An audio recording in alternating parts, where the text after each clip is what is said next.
Hello student, मैं मकवाना हितल मेरे अर्पण international परिवार की ओर से आपका इस वीडियो में स्वागत करती हूँ। स्टूडेंट, आज हम निबंध देखेंगे यदि परीक्षाएं न होती। बहुत ही इंटरेस्टिंग टॉपिक है ना। हाँ, यदि परीक्षाएं ना होती, इस विषय पे आपको निबंध लिखना है। तो अगर परीक्षाएं न होती तो क्या होता। तो परीक्षाएं न होने पर कैसा आनंद ही आनंद होता। परीक्षाएं विद्यार्थियों के ज्ञान के सूचक नहीं है। अभिभावकों तथा परीक्षकों को राहत मिलती, मार्गदर्शिकाओं, कोचिंग क्लास आदि से छुटकारा मिल जाता और परीक्षाओं परीक्षाओं से बचना असंभव है। यह वास्तविकता है। तो स्टूडेंट, इन सारे टॉपिकों को ध्यान में रख के हमको इन निबंध लिखना है। परीक्षा में आपको दिए गए विषय के जो टॉपिक है वो दिए गए होंगे। जो भी निबंध आपको पूछा गया होगा उसके टॉपिक आपको दिए गए होंगे, उस पे से आपको निबंध लिखना रहेगा। तो चलो शुरू करते हैं।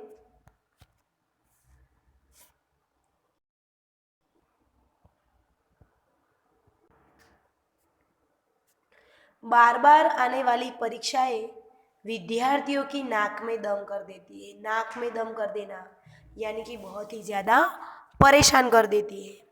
कसौटी परीक्षाओं तथा सत्रांत परीक्षाओं का सिलसिला छात्रों को चैन नहीं लेने देता।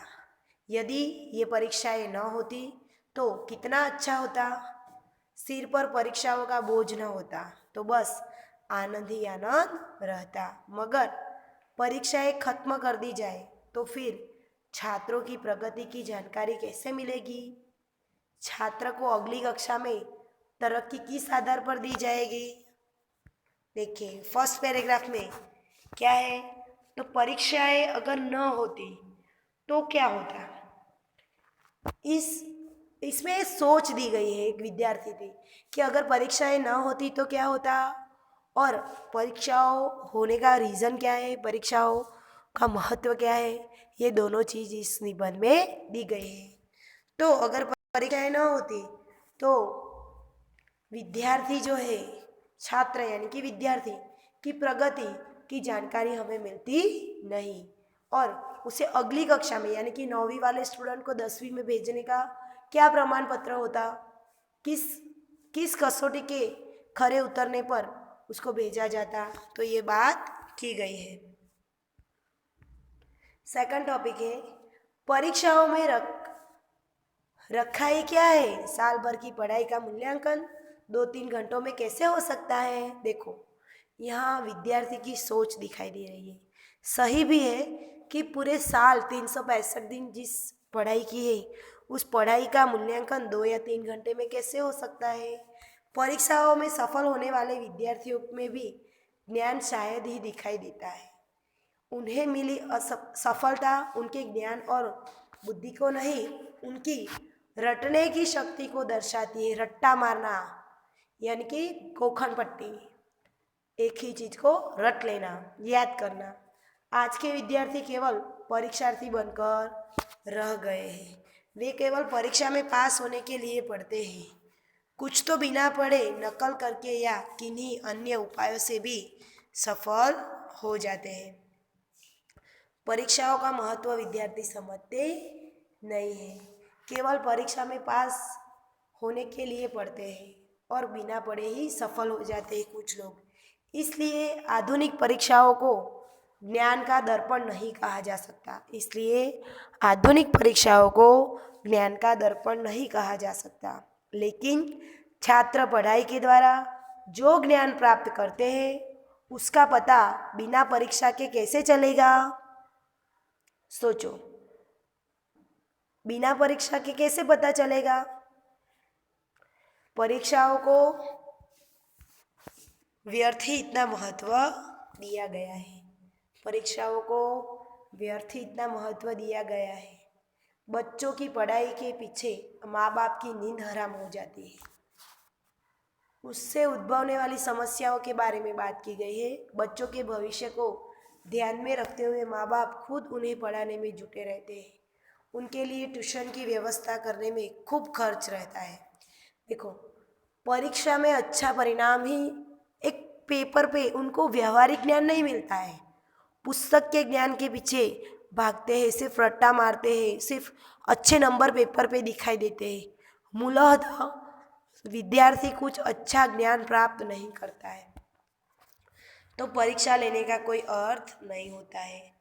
जो ट्यूशन क्लासेस होते हैं उसमें ज़्यादा खर्च हो जाता है। यदि परीक्षाएं न होती तो अभिभावकों को बहुत राहत मिलती। इतना ही नहीं, परीक्षकों को भी उत्तर पुस्तिकाएं जांचने में अपनी आंखें न फोड़नी पड़ती। जो परीक्षक होते हैं, जो शिक्षक परीक्षा लेते हैं और क्वेश्चन पेपर यानी प्रश्न पत्र जो लिखा होता है उसके उत्तर वो तपास चेक करते हैं, जांच करते हैं, तब उन्हें भी आंख नहीं फोड़नी पड़ती, यानी कि बहुत तब चेकिंग करनी नहीं पड़ती। लेकिन परीक्षाओं की झंझट न होती तो कोई भला पढ़ता ही क्यों? अगर परीक्षाओं का टेंशन न होता तो कोई पढ़ता नहीं पढ़ता। वह ऐसा सोच लेते कि परीक्षा तो आने वाली नहीं है। यदि परीक्षाएं न होती तो विद्यार्थियों को महंगी मार्गदर्शिकाएं या गाइडें खरीदनी न पड़ती। फिर तो वे अपेक्षित प्रश्न संग्रह या महत्व के प्रश्न यानी कि IMP क्वेश्चन, इम्पोर्टेंट क्वेश्चन के पीछे न भागते। कोचिंग क्लासों में अपना समय और रुपया बर्बाद करने से भी बच जाते। क्या करते? कोचिंग क्लासेस में अपने पैसे बर्बाद करने से भी बच जाते थे। परीक्षा पद्धति भले ही कुछ हद तक दोषपूर्ण हो, पर विद्यार्थी को अगली कक्षा में ले जाने के लिए उसकी क्षमता, उसकी जो शक्ति है, जो परखनी ही पड़ती है। इसलिए परीक्षाएं कभी बंद नहीं हो सकती। इसलिए परीक्षा बंद नहीं हो सकती। विद्यार्थी की जो उत्तमता है वह उसको उत्तीर्ण करने के लिए, उसकी कसौटी करने के लिए, उसकी परख करने के लिए परीक्षा होनी चाहिए। मनोरंजन के लिए हम भले हो ऐसी कल्पना कर ले, पर विद्यार्थियों के लिए परीक्षा आवश्यक है। परीक्षाओं के अभाव में बुद्धिमान विद्यार्थियों का पता कैसे चलेगा? देखो, अगर परीक्षा ही ना लो तो कैसे पता चलेगा कि कौन सा विद्यार्थी ज़्यादा बुद्धिमान है, किसकी याददाश्त कम है? तो यहाँ पर विद्यार्थियों में कितना ज्ञान है यह देखने के लिए परीक्षा आवश्यक है।